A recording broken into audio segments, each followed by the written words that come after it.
Muy bien. Es obvio que lo primero que tenemos que hacer es, ¿y qué es un fluido? Muy bien, aunque parezca mentira, un fluido es aquella sustancia que tiene la capacidad de discurrir, de fluir de un punto a otro. Para efectos prácticos, nosotros vamos a decir lo siguiente. Cada vez que hablemos, ¿ya? Cada vez que hablemos de fluidos, tenemos que entender dos cosas, que nos referimos, llámese a líquidos o nos referimos a gases. No hay mucho que comentar ahí. Entonces, cuando yo plantee alguna teoría donde mencione que esta teoría, esta propiedad, funciona para fluidos, tú tienes que entender, ya tú tienes que entender que esto funciona para líquidos y para gases, ¿de acuerdo? El primer punto que quiero comentarte es mencionar algunas características de los fluidos. Entonces, hablemos de las características de los fluidos. ¿Qué características presentan estos fluidos? A ver, empecemos.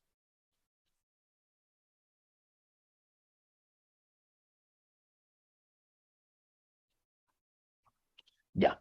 Primera característica, podemos decir lo siguiente. Los fluidos, ¿sí? No poseen una forma definida. Adoptan la del recipiente que los contiene. Ese es lo primero. Y creo que es bastante evidente lo que acabo de decir. A continuación, empecemos a diferenciar, empecemos a discriminar entre líquidos y gases. Por ejemplo, podríamos decir lo siguiente.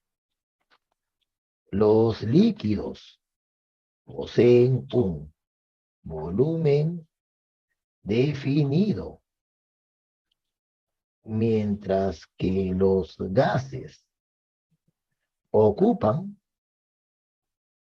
todo el volumen disponible. Creo que eso también tiene bastante sentido, ¿verdad? Tres, diremos, mientras que ¿sí? Mientras que los gases son fácilmente compresibles,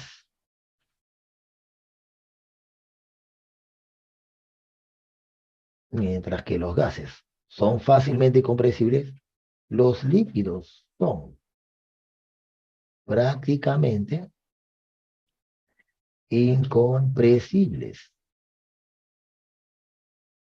Ahí están. Tres características bastante conocidas de los fluidos. Ya, pero acá viene justamente o empiezan a aparecer las diferencias. Las diferencias con los sólidos, por ejemplo.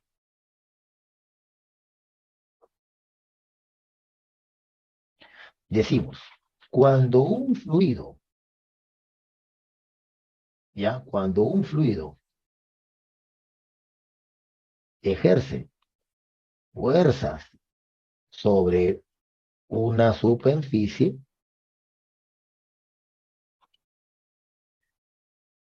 estas se distribuyen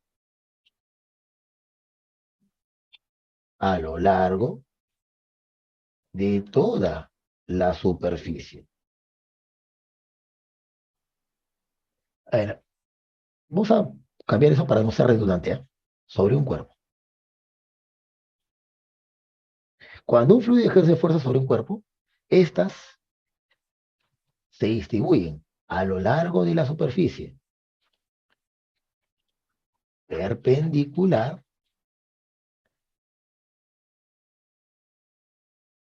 en forma perpendicular a ellas.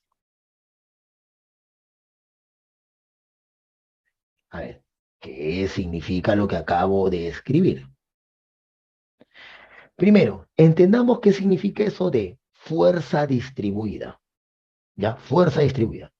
Por ejemplo, si tú tienes un recipiente que, por ejemplo, contiene algún líquido, aquí, por ejemplo, si tú tienes esto de aquí, entonces lo que encontraríamos es que la fuerza que ejerce el líquido, el fluido, la fuerza que ejerce el fluido sobre las paredes de ese recipiente no actúa en un solo punto, ¿sí? No existe o no actúa en un punto.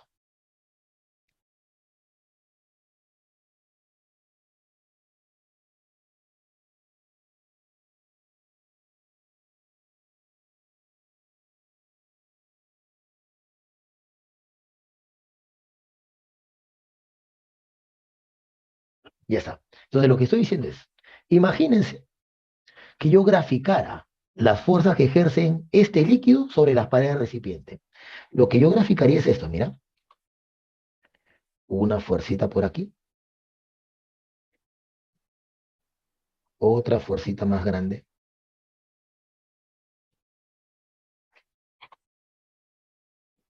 otra fuercita más grande, otra fuercita más grande. O sea, lo que estoy observando es que la fuerza que ejerce un fluido sobre un cuerpo no actúa en un punto, sino más bien se distribuye a lo largo de esa superficie. No solamente eso, sino que se observa de que esa fuerza es perpendicular a la superficie. Me estoy dando cuenta entonces, ¿ya? Me estoy dando cuenta entonces que el concepto de fuerza yo lo puedo cambiar por un concepto ligeramente diferente. En vez de decir que un fluido ejerce una fuerza distribuida sobre toda una superficie, yo puedo decir que un fluido ejerce una cantidad diferente de las fuerzas. Y esa cantidad diferente de las fuerzas es la llamada presión. Y eso es lo que vamos a comentar a continuación.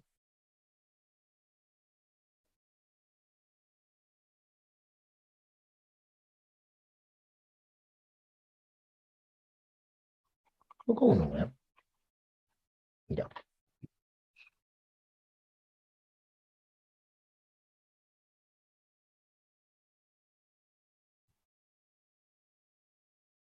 veamos.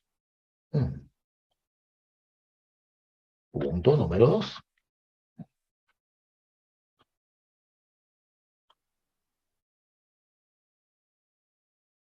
presión.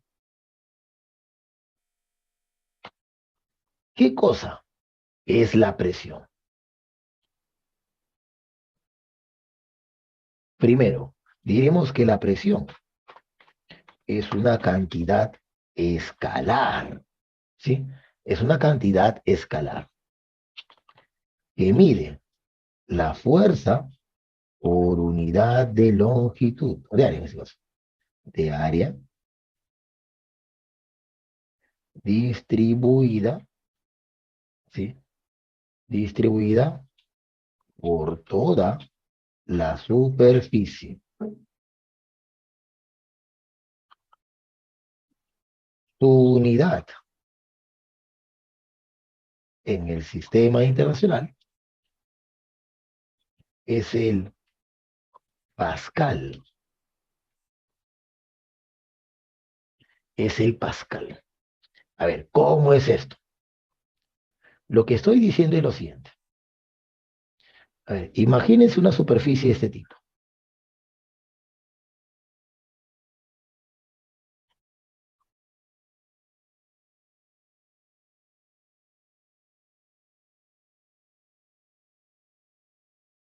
Ya.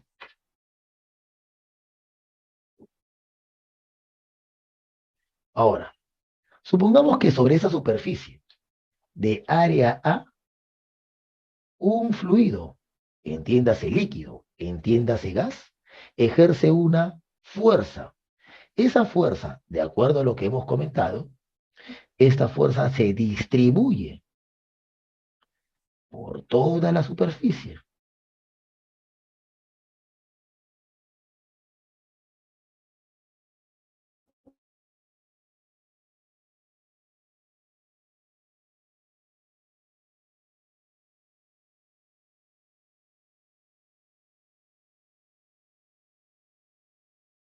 Ya. Resulta que todas estas fuercitas las podemos representar por una sola fuerza.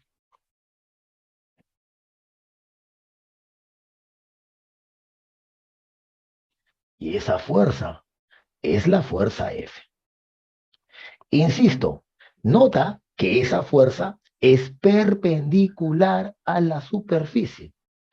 Por lo tanto, definimos la presión como el cociente entre la magnitud de la fuerza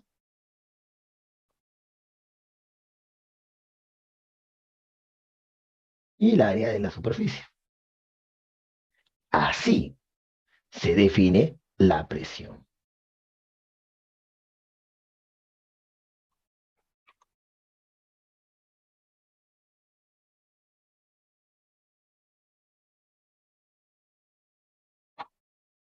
Ya está.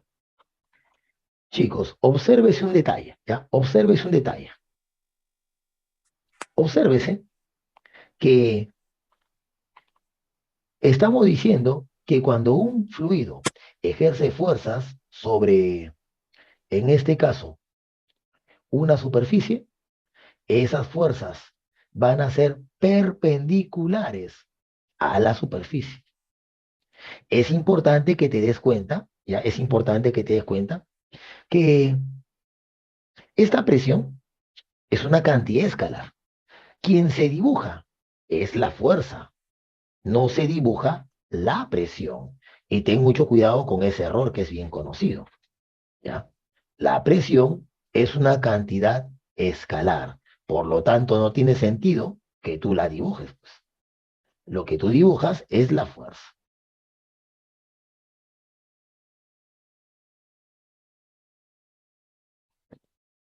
Muy bien, un momento.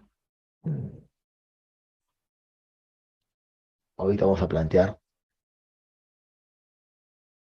Chicos, en química, ojo, química, ya han hablado de densidad. Sospecho que debe ser uno de los primeros temas. ¿No ha hablado de densidad en química? ¿Seguro? Eso me parece bien raro. Si no, ¿cómo hablan de propiedades intensivas y extensivas? No entiendo. Ah, sí, profe, la segunda semana. Ah, ya, pero no seas malo, pero. Suficiente, pero ¿qué cosa, qué otra cosa más quieren saber de densidad? Pero, profe, esa semana la eliminé. Ah, no sé qué habrás hecho, pero si sabes cómo calcularla, para mí es más que suficiente. Ya te comentaré algunas cuestiones adicionales más adelante. Ok, entonces, ¿eso no viene en estado sólido gaseoso aún? ¿Qué? Si sabes que densidad es más entre volumen, suficiente. Sí, profe, es una propiedad intensiva, dijo, su fija de Mayanga era. Claro, pero no seas malo. Si ahorita le pregunto a Mayanga, si no, para que me diga si han hecho o no, pero no, sean malos, ¿no? Ya, entonces yo doy por hecho que lo han hecho, ¿ya? Listo. Ok. Entonces, aquí viene un detalle.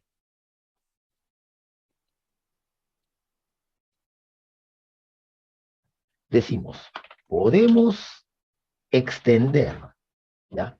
Podemos extender este concepto a los sólidos, ¿sí? Considerando, ¿ya? Considerando la componente de la fuerza perpendicular a la superficie. A ver, si no me entiendes, te explico con un dibujo. Lo que estoy diciendo aquí es esto, ¿ya? Lo que estoy diciendo es, la presión se define para los fluidos como fuerza entre área. Como por teoría, la fuerza que ejerce un fluido sobre un cuerpo ya es perpendicular a la superficie, entonces simplemente digo que presión es fuerza entre área. El problema ocurre en los sólidos. ¿Por qué? Porque en los sólidos las fuerzas no tienen por qué ser perpendiculares a la superficie. Por ejemplo, pongamos un caso concreto. A mí se me ocurre decir, la fuerza que ejerce un sólido sobre esta superficie no es perpendicular, digamos que es inclinada. La presión no se calcula como fuerza sobre área. Para eso, lo primero que tú tendrías que hacer es descomponer la fuerza F. ¿Ya? Descomponer la fuerza F.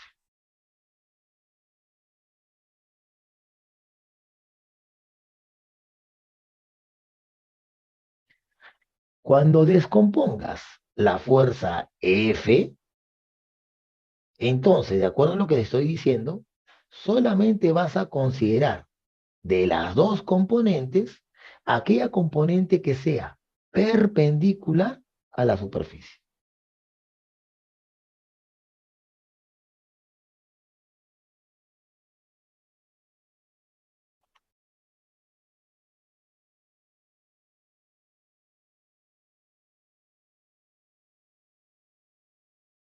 Ya. Y entonces solamente me quedaría con la componente perpendicular. Por lo tanto, la presión, en el caso de los sólidos, sí requiere que tú especifiques cuál es la fuerza que vas a dividir entre el área. Y en nuestro caso será fuerza perpendicular a la superficie sobre el área. ¿De acuerdo? Eso es. Nota la diferencia que estamos planteando. ¿De acuerdo? Nota eso ahí. Ok. Entonces, sabiendo que la densidad es masa sobre volumen, pasamos a analizar el siguiente concepto, ya para pasar a empezar algunos cálculos, ¿sí? Ya empezaremos algunos cálculos. Punto número 3. Hablemos de una presión muy particular. Hablemos de la presión atmosférica, ¿ya? ¿Qué cosa es la presión atmosférica? Voy a escribirlo por aquí. Diremos que es la presión que ejerce la atmósfera en todo punto. Profe, no entiendo qué quiere decir. Es bien fácil. Lo que estoy diciendo, ¿ya? Lo que estoy diciendo es que, por ejemplo, nosotros estamos rodeados de una mezcla de gases. A eso le hemos llamado atmósfera. Resulta que en todo punto de esa atmósfera existe una presión. A esa presión se le denomina presión atmosférica. Los experimentos me dicen lo siguiente. Me dicen que la presión atmosférica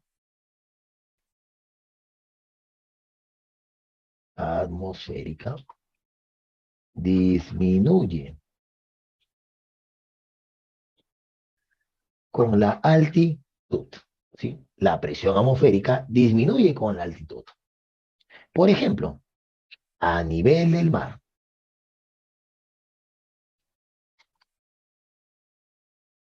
a nivel del mar,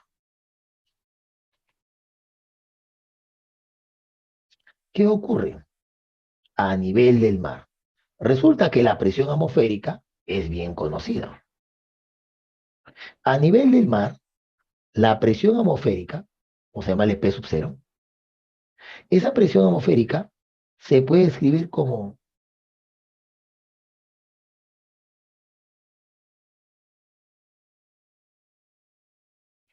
1,013 por 10 a la quinta pascal. O si lo prefieres, 101,3 kilopascal.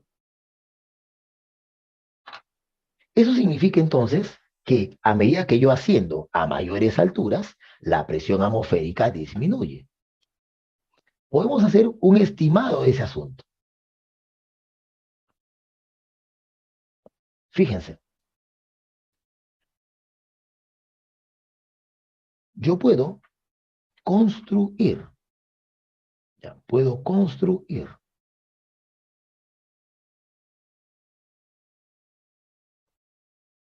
ya. Vamos a ver la siguiente gráfica. En el eje de las ordenadas, voy a colocar la presión atmosférica. Presión atmosférica. No es necesario que le tomen captura de pantalla. Recuerden eso. Recuerden que yo al final les mando el PDF, ¿sí? Igual, ahí lo retrocedo. ¿Ya lo tienes? Ok. Recuerda, igual te voy a enviar el PDF con fondo blanco todavía, ¿sí? Muy bien. Entonces, construyo, te decía, la gráfica de cómo varía la presión atmosférica con la altitud H. ¿A qué te refieres, Ángelo? No, del fondo, profe. Ah, es en fondo blanco, pero no seas malo. Fondo Negro, negro no lo profe. siempre. Ah, no tengo. Si quieres, tú lo pintas. Este punto, ya, este punto, el punto de corte de la gráfica con el eje vertical, esto es la presión atmosférica a nivel del mar, que le hemos llamado P sub cero. Recuerden la pizarra anterior. P sub cero es la presión atmosférica a nivel del mar. ¿De acuerdo? Muy bien, pero nos preguntamos, ¿y esa curva tan rara, qué función tiene? ¿Cómo se puede expresar matemáticamente? Muy bien, te puedo dar un poquito más de información de esto. Resulta que la presión atmosférica a una altura h medida desde la superficie de la Tierra se calcula así. Se calcula como la presión atmosférica del lugar por E, donde tengo que recordar que E es una función exponencial. E es el número de Euler, la base de los logaritmos neperianos. E elevado a h sobre un numerito que resulta ser la altura del monte Everest, pero expresado en kilómetros. Ese numerito que estoy diciéndote es 8,8. Ojo, no es necesario que tú memorices esta ecuación, ¿de acuerdo? Te la estoy dando como algo adicional simplemente, para que entiendas que la función de la gráfica de color rojo es una gráfica, es una función bastante complicada, ¿de acuerdo? Profesor, Así, dime, una te escucho. pregunta. Dime. ¿El 8,8 es ese resultado? Porque yo pensé que era 8,6. Bueno, me dijeron.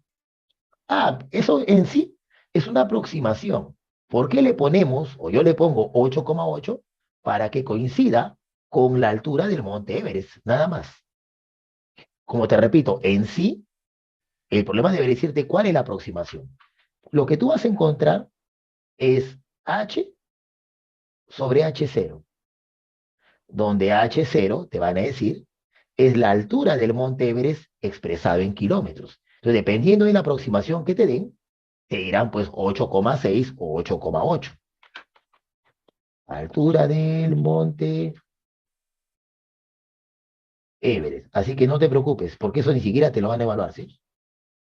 Es simplemente una referencia nada más, para que tengas en consideración que la expresión matemática para calcular la presión atmosférica a cualquier altura no es cosa sencilla, ¿sí? Esa es la única intención de ponerte la ecuación, no que la memorices, ¿de acuerdo?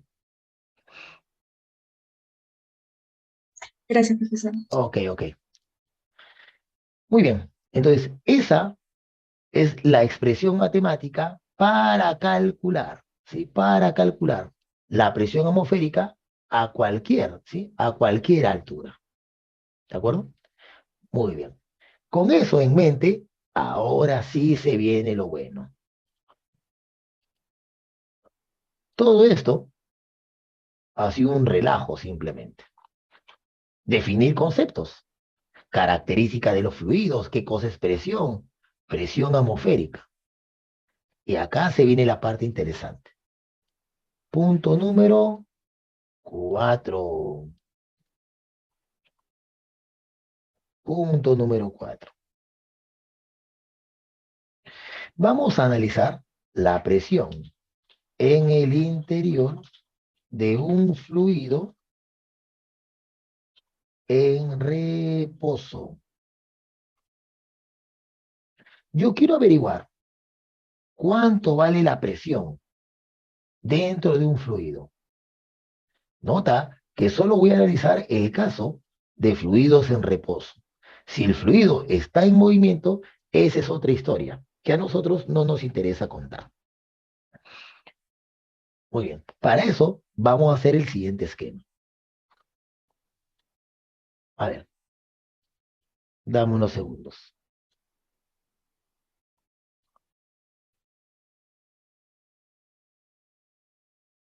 A ver, suponte que tienes un estanque, una piscina, en cuyo interior tenemos agua.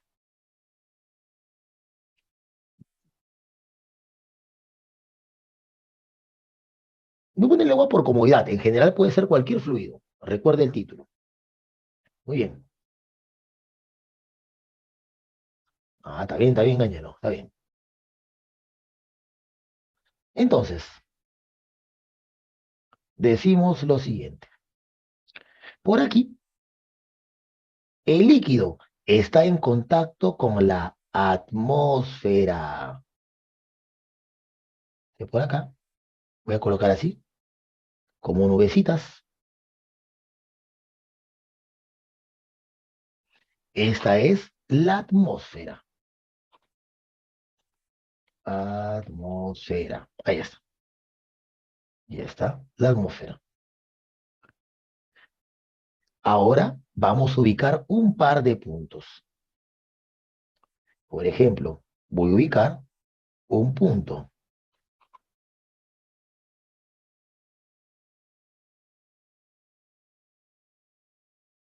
Ya, voy a ubicar dos puntos.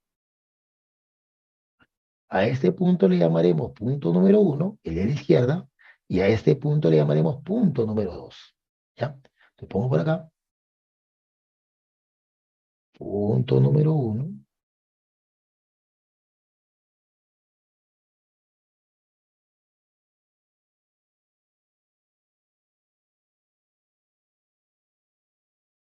Ahí está. ¿De acuerdo? Ahora, la densidad de este líquido, vamos a llamarle rho de líquido.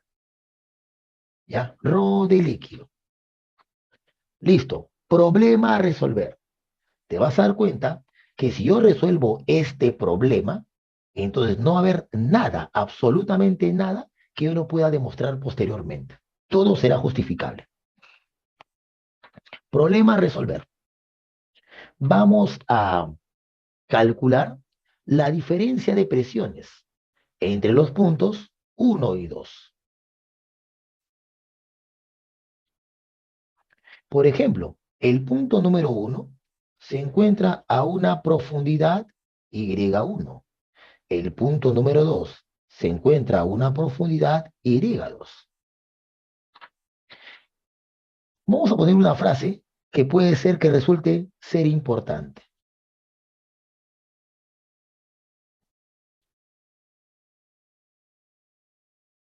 porque eso no lo hemos mencionado antes. Recién lo voy a hacer. Ponte, los experimentos demuestran que las leyes, y observa lo que voy a colocar, Las leyes de Newton son aplicables a los fluidos en reposo. Y eso es tremendo, porque uno dice, profe, hemos aplicado Newton a las partículas, hemos aplicado Newton a los cuerpos rígidos, hemos aplicado Newton a un sistema de partículas. O sea que también puedo aplicar Newton al estudio de los gases y de los líquidos, sí. Pero seamos más precisos en ese aspecto. ¿A qué le vas a aplicar Newton? ¿A todo el líquido? ¿Al líquido con el recipiente? ¿Al recipiente? O sea, ¿a qué le vamos a aplicar Newton? Y la respuesta viene a continuación. Lo que vamos a hacer a continuación es elegir una porción del volumen, o en jerga técnica, vamos a elegir un elemento de volumen, así se le llama. Y por comodidad, este elemento de volumen, ¿ya? Este elemento de volumen, voy a tomarlo en forma cilíndrica. Empiezo diciendo lo siguiente. En el punto número uno, en el punto número uno, hay una presión, por supuesto. La presión que ejerce el resto del fluido sobre la tapa. De igual manera, en el punto número 2 hay una presión. La presión que ejerce el resto del fluido sobre la base.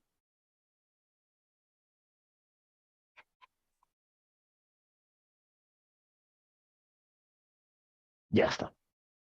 Entonces, miren lo que voy a hacer. Cuando decíamos, podemos aplicar Newton. Ah, te dije, voy a ser más específico. Apliquemos las leyes de Newton a un elemento de volumen del fluido. A eso le voy a aplicar Newton.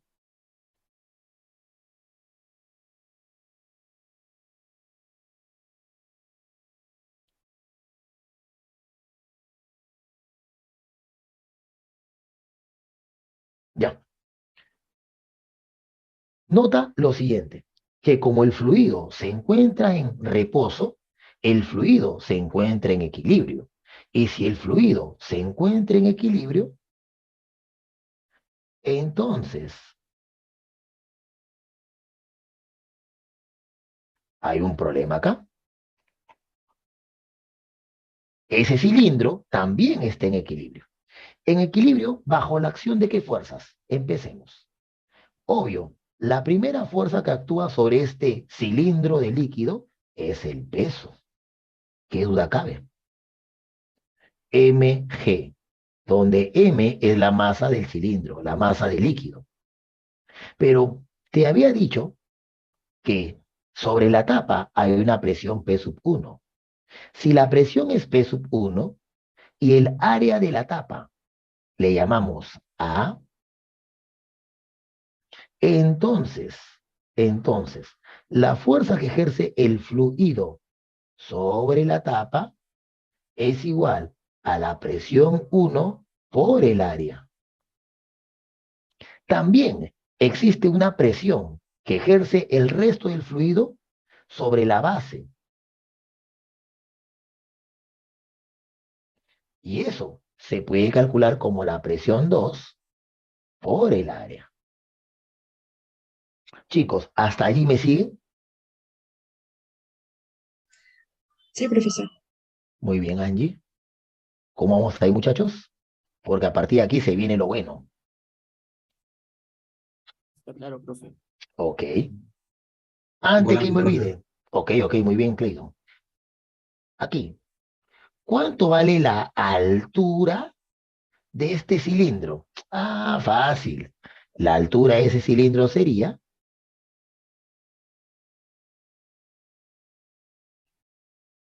Y2.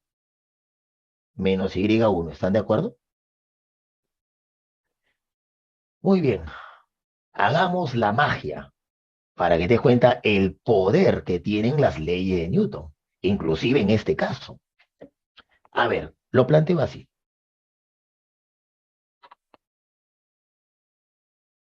Primero pongo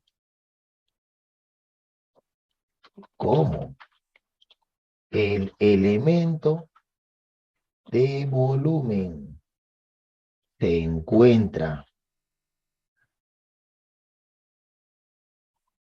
en equilibrio, entonces suma de fuerzas igual a 0. Y si eso es cierto, aplico lo siguiente. Presión 2 por el área de la sección transversal del cilindro es igual a la presión 1 por el área de la sección transversal más mg. Muy bien. Pero por eso yo te preguntaba al inicio, ¿no? Han hecho el tema de densidad, no es un tema, simplemente es formulita. ¿Por qué? Porque voy a hacer el siguiente cambio, pues, pero es elemental. No creas que densidad es un tema. Presión 1 por el área más. ¿Se observan la ecuación que ha colocado Brian? La densidad es masa sobre volumen. Por lo tanto, la masa será la densidad por el volumen. Pero eso sería el volumen del cilindro. Y yo sé por geometría de colegio que el volumen del cilindro es el área de la sección transversal multiplicado por la altura. O sea, Y2 menos Y1. ¿Estás de acuerdo? Eso sería densidad por volumen, masa. Y eso hay que multiplicarle por la aceleración de la gravedad. Si en este momento te parece raro que yo coloque Y y no coloque H, la razón es bien simple. Si yo le pongo H, tú vas a pensar que H es altura, cuando no es el caso. H no es una altura, H es una profundidad. Entonces, mejor en vez de ponerle H, mejor le pongo Y, que es más fácil. Ahora sí, masacre. Chao, chao, chao. Reordenemos un poquito. Presión 2 es igual a la presión 1 más densidad de líquido por la aceleración de la gravedad por Y2 menos Y1. ¿A dónde apunto con esto? Ya voy a terminar esta parte. Por lo tanto, de aquí, yo digo, ¿qué te parece si paso a restar la presión 1? Presión 2 menos presión 1 igual a ρ de líquido por la aceleración de la gravedad por profundidad 2 menos profundidad 1. Ahora sí, mira qué hermoso es esto, porque realmente es hermoso. Con pasos tan elementales he logrado demostrar lo que llamaré teorema fundamental de la estática de fluidos, que me dice que el cambio de presión es igual a la densidad de líquido por la aceleración de la gravedad por la diferencia de profundidades. Esta ecuación es poderosísima, poderosísima. Profe, una pregunta. Dime, te escucho. ¿Por qué cambio de presión y no una presión, digamos, resultante o algo así? Presión resultante. Pero, Claro, a porque, ver, pero si es resta de presiones, ¿qué cosa quieres ponerle ahí? No entiendo. Si fuera suma, yo te podría decir, bueno, hay que ponerle presión total de repente, ¿no? Pero si es resta, lo que tú ah, sí me podrías preguntar, lo que tú sí me podrías preguntar es, profe, ¿por qué le pone variación? Si al final es una resta. Ah, esa es otra historia. Porque variación significa final menos inicial. Y acá no tiene por qué ser cierto que sea final menos inicial. ¿De acuerdo? El orden es irrelevante. claro, por ahí iba mi pregunta. Sí, sí, sí, te entiendo, te entiendo. Si te refieres a eso, es cierto. ¿Por qué le pongo variación? ¿No te gusta? Ponle P sub 2 menos P sub 1, nada más. Es simplemente una nomenclatura, nada más. O sea, aquí no hay ni inicio ni final. Son simplemente dos presiones que se van a restar. Cuando yo le pongo variación, es para que entiendas que si tú le pones en un orden presión 1 menos presión 2, cuando le pongas variación de Y, tendrás que respetar el orden. Y1 menos Y2. Si tú le pones presión 2 menos presión 1, cuando hagas delta de Y, tendrás que respetar el orden. Y2 menos Y1. Nada más. Esa es la intención. No es que sea una variación, sino es simplemente un cambio. Y un cambio puede ser en cualquier orden, pues. ¿Sí? A eso me estoy refiriendo. Ya, profe, muchas gracias. Ok, ok, ok, ok. Recuerden que variación, ¿sí? Variación es final menos inicial. Esa es ley. Una resta puede ser en cualquier orden. Puede ser 1 menos 2, 2 menos 1. ¿Sí? Entonces, te decía que a esto le voy a llamar teorema fundamental de la estática de fluidos. Profe, ¿por qué le llama fundamental? Porque te vas a dar cuenta que lo es. Fundamental para lo que yo quiero hacer en esta parte. Y como buen teorema, tú ya me conoces, como buen teorema, habría que comentar el respectivo corolario. El corolario es recontra evidente. Lo que no es evidente, y te comentaré con más detalle dentro de un momento, son lo que representa. Por ejemplo, mira, mira, es inmediato. Dices así, ¿qué pasaría si delta de Y vale cero? Ah, delta de P vale cero, fin. Es bastante sencillo entender eso. Pero primero nos preguntamos, ¿y qué significa que delta de Y sea cero? ¿Es un plano? Dilo de otra manera, se entiende lo que dice Sergio, por si acaso, pero lo puedes O decir de otra manera. sea, que no hay variación de la profundidad. Claro, o mejor dicho, los puntos están al mismo nivel horizontal. ¿Notas eso? Al mismo nivel horizontal. Pero te das cuenta que en mi demostración, en mi teorema, yo he supuesto que los puntos 1 y 2 están en el mismo fluido, por lo tanto, observa qué es lo que voy a plantear a continuación. Corolario. Decimos así, hay dos condiciones que tienen que cumplirse. Decimos, déjame cambiar de color. Corolario. Decimos, dos puntos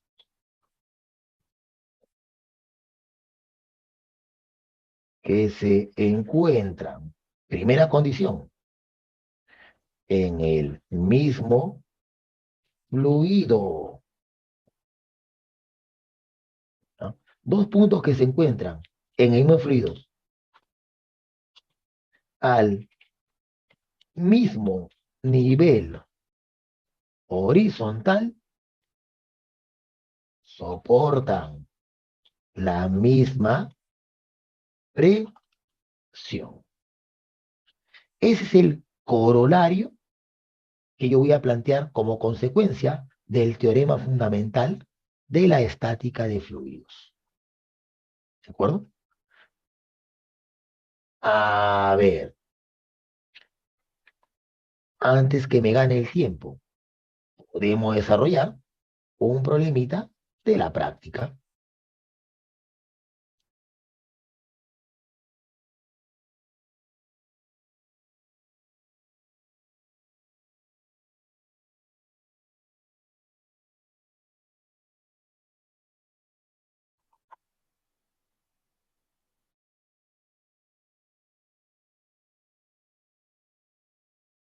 A ver, uno, señale la verdad o falsedad de las siguientes proposiciones.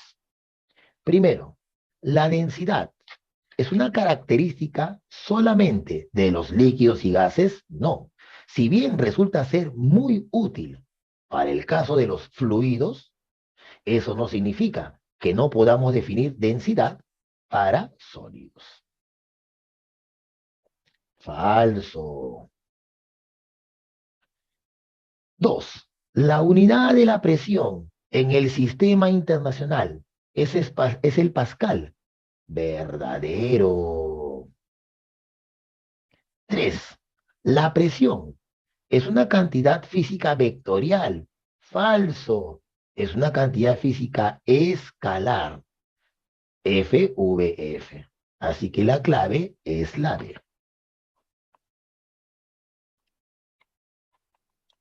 Bien, tengo 4 minutos, así que voy a hacer un problemita más.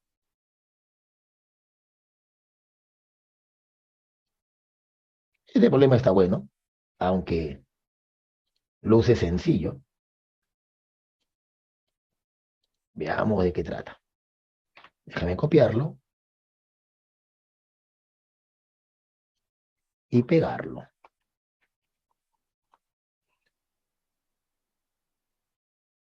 Aquí.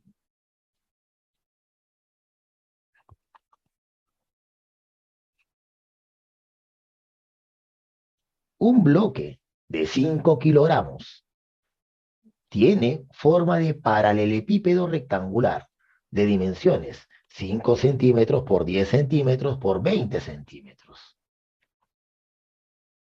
¿Qué presión máxima en pascales puede ejercer este bloque sobre una superficie horizontal?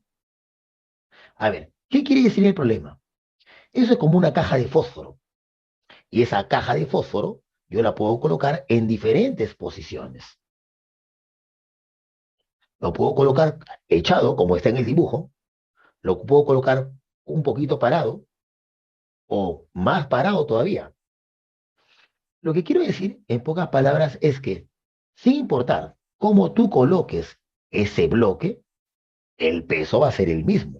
Por lo tanto, la fuerza que ejerce ese bloque sobre la superficie horizontal, esa fuerza va a ser la misma. ¿Por qué es importante darse cuenta de eso? Porque tú sabes que la presión es la fuerza entre área. Pero te acabo de decir que sin importar cómo tú coloques al bloque, esta fuerza es constante. Por lo tanto, si tú quieres que la presión sea máxima, esto me permite concluir que el área tiene que ser la mínima posible, la más chiquita, y se acabó el ejercicio. La presión máxima, la presión máxima, fuerza, ya, eso va a ser numéricamente igual al peso, 50 newtons.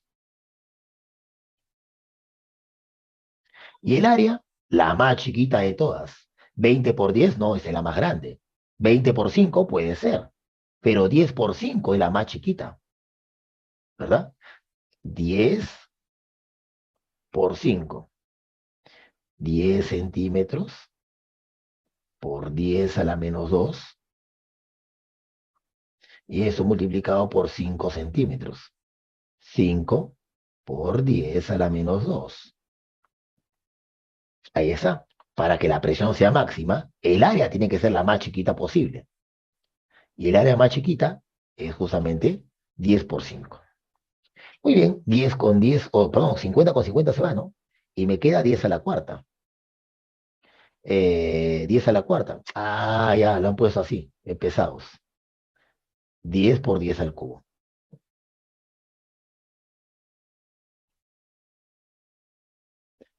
Pascal. Por lo tanto, la clave es la C. Chicos, luego del receso, veremos cómo aplicar, qué consecuencias tiene este teorema fundamental de la estática de fluidos y el corolario que les acabo de comentar. ¿De acuerdo? Así que nos tomamos un descanso de 15 minutos, chicos, y regresamos entonces a las 6 en punto para empezar a hacer todo esto. ¿De acuerdo? Regresamos, chicos, entonces.